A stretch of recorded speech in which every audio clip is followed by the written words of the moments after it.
Good morning students.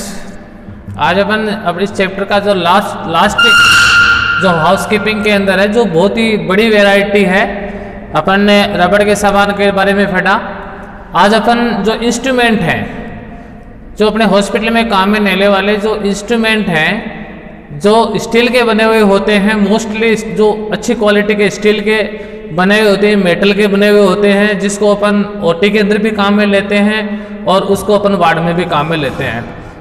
बहुत बड़ी variety होती है, कई प्रकार के इंस्ट्रूमेंट अपन काम में लेते हैं। ड्रेसिंग करने के अपन काम में लेते हैं, और कोई जो सर्जिकल प्रोसीजर माइनर से मेजर जो सर्जरी ओटी में होती है उसके अंदर, डिलीवरी के अंदर बहुत जगह पर ये इंस्ट्रूमेंट काम में लेते हैं। और भी जैसे प्रोसीजर होते हैं, जैसे कैथेटराइजेशन करते हैं, और कोई दूसरा जैसे मान लीजिए कोई अपन प्रोसीजर करते हैं तो उसके अंदर इस इंस्ट्रूमेंट को काम में लेते हैं। तो एक बड़ी वैरायटी है, हजारों की संख्या में इंस्ट्रूमेंट होते हैं, सब अलग अलग प्रकार के इंस्ट्रूमेंट होते हैं।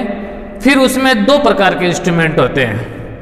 एक तो शार्प इंस्ट्रूमेंट, नुकीले धारदार इंस्ट्रूमेंट होते हैं, जिसकी स्पेशल केयर करनी होती है, बहुत ही बढ़िया तरीके से अपन उसकी केयर करते हैं। तो शार्प इंस्ट्रूमेंट जिसको अपने को भी इंजरी होने के चांस होते हैं, खुद इंस्ट्रूमेंट में अगर अपनी लापरवाही होती है तो वो खराब हो जाते हैं। तो इस प्रकार के जो इंस्ट्रूमेंट होते हैं उसको अपन सेपरेट तरीके से उसकी केयर करते हैं, उसकी हाउसकीपिंग करते हैं, उसको रख रखाव रखते हैं, उसको अलग ही तरीके से अपन उसको स्टेलाइजेशन करते हैं। जैसे ब्लेड है, नाइफ है, चाकू, और भी बहुत सारे इस प्रकार के धारदार इंस्ट्रूमेंट होते हैं, जिनको अपन सेपरेट तरीके से अगर अपन उसमें लापरवाही कर देते हैं तो उसकी जो धार होती है, जो उसका पैनापन होता है, उसकी क्वालिटी होती है, वो खराब हो जाती है। या फिर अगर लापरवाही करते हैं तो अपने को भी इंजरी हो सकती है। जैसे नाइफ है, ब्लेड है, इसको अगर आप चाहे जहाँ रख देते हो या अदर इंस्ट्रूमेंट के साथ रख देते हो तो वो क्या है कि अब खुद भी खराब हो जाते हैं उस दूसरे इंस्ट्रूमेंट के कारण, प्लस अपन जब उसकी केयर करते हैं तो अपने को भी इंजरी हो सकती है। इसलिए इस बड़ी दिक्कत से बचने के लिए अपन क्या करते हैं कि शार्प इंस्ट्रूमेंट को अलग तरीके से टैकल करते हैं, उसको अलग ही अपन हैंडल करते हैं, अलग ही उसकी केयर करते हैं, अलग ही उसका रख रखाव रखते हैं, ताकि वो सेपरेट रहे, किसी प्रकार की डॉक्टरों नर्स को इंजरी नहीं हो। प्लस अदर जो इंस्ट्रूमेंट है, care of the other instrument, उसको भी अपन अलग तरीके से उसकी सफाई करते हैं, अलग तरीके से उसको रखते हैं, और सेपरेट तरीके से हर इंस्ट्रूमेंट को, उसमें भी जो अदर इंस्ट्रूमेंट है उसको अपन ग्रुप वाइज, सब इंस्ट्रूमेंट के अलग अलग ड्रम बने हुए होते हैं, अलग अलग उसकी केबिन बनी हुई होती है, उसके अंदर रखते हैं, ताकि आपको उसको हेरने में दिक्कत नहीं हो। वरना तो हजारों की संख्या में इंस्ट्रूमेंट होने के कारण जो यूजफुल इंस्ट्रूमेंट होते हैं उसको अपन अलग तरीके से सेट करके रखते हैं, ताकि जब भी अपने को जरूरत पड़े, या अपन ट्रे तैयार करें, ऑपरेशन ट्रे तैयार करें, या ओटी ट्रे तैयार करें, ड्रेसिंग ट्रे तैयार करें, टीपीआर ट्रे तैयार करें, जो भी ट्रे तैयार करें अपन, जो लंबार पंक्चर ट्रे तैयार करें, तो उसमें जो नुकीले और जो धारदार इंस्ट्रूमेंट होते हैं, जिसमें जैसे मान लीजिए नीडल भी है, नाइफ भी है, ब्लेड भी है, सीजर भी है, कैंची जिसको बोलते हैं, वो भी धारदार होती है, तो उसको भी अपन अलग तरीके से टैकल करते हैं। तो अपन पहले शार्प इंस्ट्रूमेंट की जो केयर है, जिसमें ब्लेड, नाइफ, सीजर, नीडल, ये जो है जो चुभने वाले इंस्ट्रूमेंट होते हैं, उसके बारे में पढ़ेंगे। उसके बारे में पढ़ने का मतलब दोनों का काम अपने को ऑटोक्लेव करना, स्टेलाइजेशन करना, उसका रख रखाव रखना होता है। लेकिन बात यह है कि इसकी स्पेशल केयर, इसको अलग रखें, अलग तरीके से रखेंगे तो अपने पास सबको पता रहेगा भाई ये इंस्ट्रूमेंट को इस प्रकार से अपन उसको जब पकड़ेंगे तो ढंग से पकड़ेंगे, उसके अच्छे तरीके से उसको अपन क्लीन करेंगे।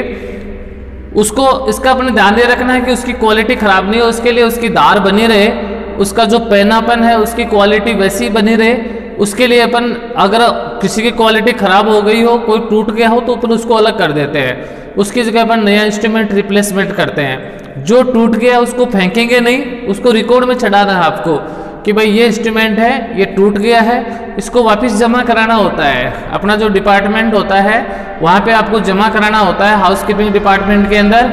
वरना क्या है कि उसका रिकॉर्ड नहीं रहेगा, या तो ऐसे तो कोई चोरी करके भी ले जाएगा, बोलेगा टूट गया, हमने फेंक दिया। ऐसा नहीं होता है। जो भी टूट गया है, हॉस्पिटल में कोई भी आर्टिकल्स हो जो टूट जाता है, उसको आपको वापस जमा कराना पड़ता है, ताकि उसका ये प्रूफ रहे कि ये आर्टिकल एक्चुअल में टूट गया। दूसरी बात, टूटता है तो क्यों टूटा है, किस कारण से टूटा है, तो उसका भी आपको जवाब देना पड़ेगा। कई बार अपनी लापरवाही से टूट जाता है तो उसका आपको रिकवरी भी होती है। तो अपन ऐसा ध्यान रहे कि अपने हॉस्पिटल में ऐसी अव्यवस्था नहीं हो, उसके लिए अपन जो शार्प इंस्ट्रूमेंट होते हैं उसको अपन अलग रखते हैं। शार्प इंस्ट्रूमेंट की क्वालिटी खराब नहीं है, उसके लिए उसका अपन अलग ही डिसइंफेक्शन करते हैं। उसके लिए अपन क्या करते हैं कि जो शार्प इंस्ट्रूमेंट जो काम में ले लिए हैं उसको अपन सबसे पहले है वो सादे साबुन के पानी से उसको वॉश करते हैं। साबुन के पानी से बहुत अच्छी तरीके से वॉश करने के बाद में उसको अपन जो डिसइंफेक्टेड सॉल्यूशन होता है उसके अंदर अपन उसको डिसइंफेक्टेड करते हैं और प्लेन वाटर से वॉश करते हैं। प्लेन वाटर से वॉश करके डिसइंफेक्टेड सॉल्यूशन के द्वारा और फिर उसके बाद में उसको अपन एकदम सादे पानी से वॉश करते हैं। सादे पानी से वॉश करेंगे, सादे पानी से वॉश करके और उसको अपन ड्राई करेंगे। ड्राई करने के बाद में अपन क्या करते हैं कि उसमें से जो इंस्ट्रूमेंट खराब हो गए हैं, काम में ले लेना एक नहीं है, उसकी क्वालिटी खराब हो गई है, ब्लंट हो गए हैं, उसको अपन अलग करते हैं। क्योंकि फिर उसको साथ में नहीं रखेंगे, साथ में रखेंगे तो बाय द वे कोई दूसरा जब वो उसको काम में लेता है और काम में लेते समय पता चलेगा कि ये तो खराब है, तो उसके अंदर अपना प्रोसीजर में देरी होगी, अब दिक्कत होती है। तो ऐसे इंस्ट्रूमेंट को जो टूट जाता है, जिसकी धार खत्म हो जाती है या जो अच्छी तरीके से साफ नहीं हो पाता है, कई बार उसके अंदर कुछ गंदगी जमा हो जाती है, तो उसको अपन अलग करके फिर उसको अलग तरीके से सॉल्यूशन से अलग किस प्रकार से उसके स्टेन को हटाया जा सकता है, उस प्रकार से उसको अपन हटा के और फिर उसको अपन क्लीन करेंगे। क्लीन करने के बाद में, ड्राई करने के बाद में अपन क्या करते हैं कि उसका अपन हॉट एयर ओवन के द्वारा स्टेलाइजेशन करते हैं।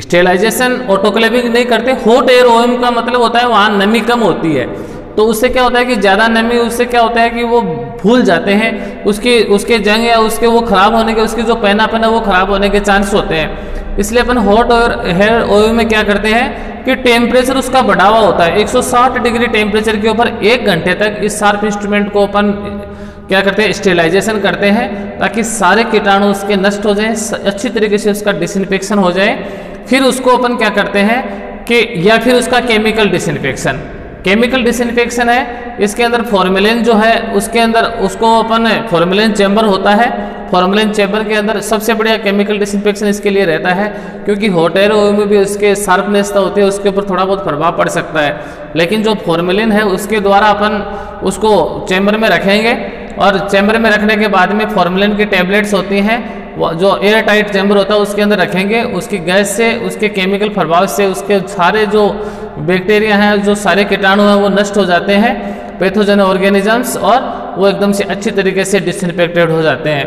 पूरा डिसइंफेक्टेड होने के बाद में अपन क्या करेंगे कि उसको अपन या तो हॉट एयर ओवन के द्वारा या फिर अपन जो अपने फॉर्मेलिन चैम्बर है उसके द्वारा उसको अपन डिसइंफेक्टेड करके और उसको फिर अपन एकदम से पैकिंग करके और अलग अलग ड्रम में अपन उसके अलग अलग, जैसे सीजर को अलग रख दिया, नाइफ को अलग रख दिया, जो ब्लेड है वो यूज एंड थ्रो है उसको अपन ने फेंक दिया, और जो रीयूज के लिए काम में लेने वाली है या जो अदर प्रोसीजर में अपन इसको काम में ले सकते हैं उसको अपन ने अलग रख दिया। सब इंस्ट्रूमेंट को अलग अलग सेपरेट रखे और अपन जो यूटिलिटी रूम होता है अपना, जो वापस काम में लेने के लिए जहाँ पे इंस्ट्रूमेंट को रखते हैं तैयार करके, वहाँ अपनी जो अलमारी होती है उसमें सभी को अलग अलग ड्रम में लेबल लगा के और अपन रख देते हैं। तो इस प्रकार से जो शार्प इंस्ट्रूमेंट होते हैं, जो पेने इंस्ट्रूमेंट होते हैं, उसको अपन अलग से रखते हैं।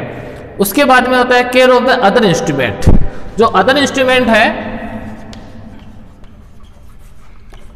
केयर ऑफ द अदर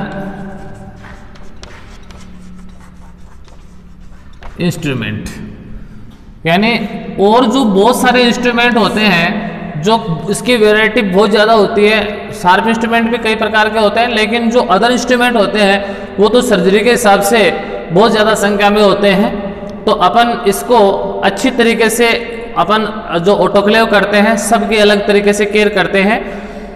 सबसे पहले जो ज़्यादा वैरायटी के जो इंस्ट्रूमेंट होते हैं अपन उसको काम में लेते ही सबसे पहले अपन ठंडे पानी से वॉश करते हैं, उसको कोल्ड वाटर से अपन उसको वॉश करते हैं।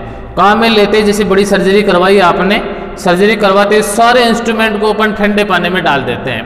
देखो कुछ मटेरियल ऐसा होता है जो गर्म पानी से उसके ऊपर ज़्यादा चिपक सकता है। जैसे अपन ने पढ़ा था ना, कपड़ों के अंदर चादर होते हैं उसके ऊपर कुछ ऐसे अपना बॉडी ऑर्गेन्स जैसे ब्लड है या कुछ सीरम है, वो अगर अपन उसको गर्म पानी में डालेंगे तो वो ज़्यादा चिपकेगा उसके ऊपर, उसमें रम जाएगा, उसके रोम रोम में रम जाएगा, जिसको उठाना मुश्किल होता है। इसलिए सबसे पहले अपन इंस्ट्रूमेंट के ऊपर जो मोटी गंदगी जमी हुई होती है उसको अपन ग्लाउज हैंड, यानी अपन हाथों में ग्लाउज पहन के और उसको अपन वो एक अपना जो बेसन होता है उस बेसन के अंदर सबको अपन वाश बेसन के पास में डाल देंगे। बेसन के अंदर डाल के और अपन जो ग्लव्स हैंड के द्वारा उसको अच्छी तरीके से साफ करते हैं, वॉश करते हैं। अपने पास बुर्श होता है, सॉफ्ट बुर्श होता है, जहाँ जहाँ उसके जो खड्डे होते हैं उसमें जो गंदगी जमी होती है, कोई सीरम या ब्लड या जो भी ऑर्गेनिक जो वापस है उस वो अगर आपको दिखाई देती है तो उसके ऊपर थोड़ा सा फ्रिक्शन करके, ज़्यादा रगड़न नहीं और ज़्यादा ऐसा कोई कठोर इंस्ट्रूमेंट भी काम में नहीं ले कि उसके ऊपर क्या स्कार बन जाए या उसकी पॉलिश खराब हो जाए, तो उसको अपन अच्छी तरीके से सादे पानी से, ठंडे पानी से उसको वॉश करते हैं। ठंडे पानी से वॉश करने के बाद में अपन क्या करते हैं कि अपन जो हाइड्रोजन प्रोक्साइड होता है, हाइड्रोजन प्रोक्साइड के अंदर अपन उसको क्या करते हैं, पहले अपन गर्म पानी और साबुन का पानी, पहले ठंडे पानी से वॉश करेंगे, फिर गर्म पानी और साबुन के पानी से अपन उसको क्या करेंगे, अपन उसको वॉश करेंगे। और साबुन के पानी से वॉश करने के बाद में अपन क्या करते हैं, गर्म पानी और साबुन के पानी से वॉश करने के बाद में फिर करते हैं सोडियम बाइकार्बोनेट। सोडियम बाइकार्बोनेट के द्वारा उसको अपन वॉश करते हैं। सोडियम बाइकार्बोनेट सॉल्यूशन के अंदर सभी इंस्ट्रूमेंट को, जैसे अपनी ओटी है, खूब सारे इंस्ट्रूमेंट को अपन एक साथ क्लीन करते हैं। जैसे ओटी चली, ओटी में खूब इंस्ट्रूमेंट काम आते हैं, तो उसको अपन फिर पहले ठंडे पानी से, उसके बाद में साबुन और गर्म पानी से फिर जो ठंडे पानी से नहीं हटा, इसका मतलब वो मटेरियल गर्म पानी से हटेगा, गर्म पानी और साबुन के पानी से धोने से वो हट जाएगा। उसके बाद में सोडियम बाइकार्बोनेट के द्वारा अपन उसको डिसइंफेक्टेड या उसके ऊपर जो जमा मटेरियल है उसको अपन उसके अंदर करेंगे। सोडियम बाइकार्बोनेट के अंदर वॉश करने के बाद में फिर उसको प्लेन वाटर से वॉश करेंगे। प्लेन वाटर से वॉश करके और उसको फिर अपन ड्राई करेंगे। ड्राई करने के बाद में अपन सभी इंस्ट्रूमेंट को अलग अलग करेंगे। इसमें 2-3 चीज़ों का ध्यान रखना आपको। एक तो जो टूटे हुए इंस्ट्रूमेंट होते हैं उसमें जो काम में लेने लायक नहीं होते हैं, यानी खराब हो जाते हैं, किसी का आगे से नोक खराब हो जाती है, किसी का लॉक खराब हो जाता है, किसी की कोई कील जो निकलती है बीच में जो जुड़े होते हैं 2 बार, उसमें से वो खराब हो जाती है, किसी की पॉलिश खराब हो जाती है। कहने का मतलब उसकी जब क्वालिटी जो काम में लेने के लायक नहीं होते हैं, टूट जाते हैं, पॉलिश खराब हो जाती है, आगे से कोई किसी प्रकार की उसकी नोक खराब हो जाती है या उसका लॉक खराब हो जाता है, तो उसको अपन सबको एक एक करके चेक करते हैं। चेक करने के बाद में उसको अलग कर देते हैं। फिर उसमें से कुछ इंस्ट्रूमेंट जो गंदे रह जाते हैं, फिर भी उसके ऊपर कुछ इस प्रकार का मटेरियल जमा रह जाता है, उसको भी अपन अलग कर देते हैं। उसको फिर अपन स्पेशल जो स्टेन रिमूवर जो अपना सॉल्यूशन होता है उसके द्वारा उसको हटाते हैं। स्टेन रिमूवर सॉल्यूशन को जो हार्ड जमा हुआ मटेरियल है उसके ऊपर, उसको अपन अलग कर लेते हैं। पहली बात तो अगर अपन प्रॉपर केयर करेंगे तो कोई इस प्रकार का मटेरियल जमा हुआ आपको मिलेगा ही नहीं, क्योंकि आपने तुरंत ऑपरेशन में काम में लेते ही उसको ठंडे पानी में डाल के साफ कर दिया तो 99% है, 99% जो उसकी जो मटेरियल है वो तो उसका वहीं वॉश आउट हो जाएगा। बचेगा 1%, उसको अपन सोडियम बाइकार्बोनेट और गर्म पानी और साबुन के पानी से वॉश करेंगे तो वो पूरा का पूरा गंदगी जो उसके ऊपर से वो हट जाएगी। लेकिन फिर भी अगर कुछ मान लीजिए उसके कोई खड्डों में या उसके कोई जॉइंट में कहीं भी जमा रह जाता है जिसके कारण वो आपको दिखाई देता है, तो उसकी तो वो देखने में अच्छा नहीं रहता और उसके अंदर कुछ वो थोड़ा खराब भी हो सकता है, तो अपन उसको अलग कर लेते हैं। अलग करके उसको अलग तरीके के जो स्टेन रिमूवर होता है उसके अंदर डाल के और उसके द्वारा हटाते हैं। और उस समय हटाते समय ये जरूर ध्यान रखना कि उसको रगड़न नहीं करनी है, ज़्यादा सॉफ्ट ब्रश से उसको रगड़न करनी है, ज़्यादा कोई ब्लेड या उससे उसको अपन हटाने की कोशिश ना करें, क्योंकि उससे उसकी पॉलिश हट जाती है, उसकी क्वालिटी ख़राब हो जाती है। तो अपन उसको इस प्रकार से नहीं हटाएं। फिर उसके अंदर जो अलग अलग इंस्ट्रूमेंट को अलग अलग कर लें, आर्टरी फोर्सेप्स अलग कर लिया, चिटल फोर्सेप्स अलग कर लिया, अपना जो टूथ फोर्सेप्स है उसको अलग कर लिया, यानी जितने भी सारे इंस्ट्रूमेंट है सबकी पैकिंग बनाओ आप, सबको अलग अलग पैकिंग बना के और अपना व्रेपर होता है उसके अंदर उसको व्रेप कर दो, यानी कपड़े का एक थैला सा बना हुआ होता है उसके अंदर सबको डाल दो, डाल के और उसको व्रेप कर दो, व्रेप करके और सबको जमा के रख दो। जमा के रखने के बाद में उसका अपन ऑटोक्लेव करते हैं। सबसे बेस्ट मेथड है उसका ऑटोक्लेविंग। ऑटोक्लेविंग है वो अपन प्रॉपर दाब से 115 IB प्रेशर, 130 डिग्री टेम्परेचर और 20 से 25 मिनट तक अपन उसको क्या करते हैं, ऑटोक्लेविंग करते हैं उसकी। और ऑटोक्लेविंग करके और फिर उसको अपन ड्रम को है वो अपन यूटिलिटी रूम के अंदर रख देते हैं। अगर मान लीजिए आपके पास ऑटोक्लेविंग करने की स्टीम अंडर प्रेशर की व्यवस्था नहीं है ऑटोक्लेव करने की आपके पास व्यवस्था नहीं है, तब अपन उसके लिए बॉयलिंग करेंगे। बॉयल अपना पास बॉयलर होता है, बॉयलर में उसको डाल दो और उबलते हुए पानी में उसको 15-20 मिनट तक उबालो, तो उससे भी उसका स्टेरिलाइजेशन हो जाता है।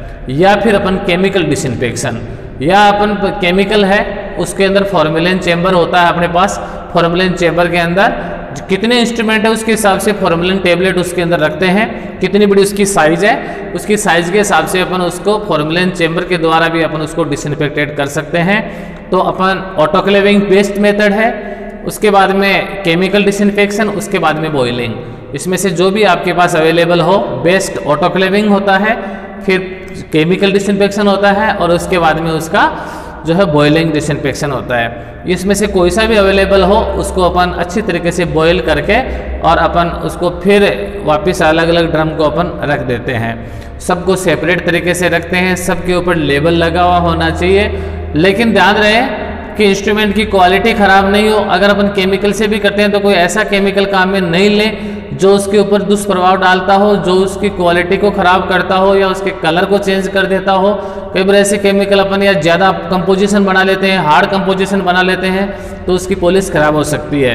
तो अपन ऐसा केमिकल उसके अंदर नहीं डालें, प्रॉपर तरीके से सॉल्यूशन बनाएं, प्रॉपर तरीके से उसके अंदर डिटोल या सेवलॉन से भी अपन उसको डिसइंफेक्टेड कर सकते हैं। लेकिन कितना 1:20, 1:40 कितना बनाना आपको, उतना ही सॉल्यूशन बनाएं। कितनी देर तक रखना है, टाइम का ध्यान जरूर रखें। ऐसा नहीं कि अंदर डाला, डालते निकाल लिया, नहीं भाई, 1 घंटे, आधा घंटा, 2 घंटा, जितना भी उसका टाइमिंग होता है, हर सॉल्यूशन का अलग अलग टाइम होता है, उसके हिसाब से अपन उसको डिसइंफेक्ट करें और बड़ी केयरफुलता के साथ में उसको सबको अलग अलग प्रकार के पैकिंग में बना के सबके ड्रम के ऊपर लेबल लगा दो। लेबल लगा के और उसको यूटिलिटी रूम जो अपना होता है उसके अंदर जो अलमारी बनी हुई होती है सेपरेट रखने के लिए, उस इंस्ट्रूमेंट को, या ओटी के अंदर जो अपने अलग से केबिन बनी हुई होती है इंस्ट्रूमेंट की, वो इंस्ट्रूमेंट केबिन के अंदर उसको ड्रम को ले जाके रख दो।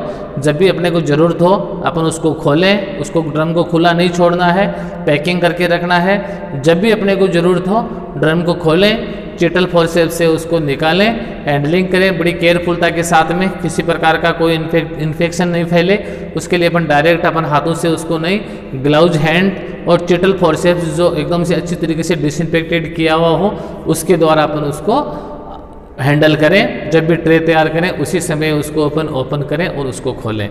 तो इस प्रकार से अपन जो है वो जो हॉस्पिटल के जो इंस्ट्रूमेंट होते हैं, जिसमें एक तो शार्प इंस्ट्रूमेंट जिसकी अपन अलग तरीके से केयर करते हैं, उसकी क्वालिटी को ध्यान में रखते हुए और अपनी खुद की इंजरी नहीं हो जाए उसके लिए भी बड़ी सावधानी के साथ में, जल्दीबाजी नहीं करें, एक एक करके उसको अपन अच्छे तरीके से क्लीन करते हैं। और जो अदर इंस्ट्रूमेंट होते हैं उसको अपन अलग तरीके से डिसइंफेक्टेड, साफ करके डिसइंफेक्टेड करते हैं।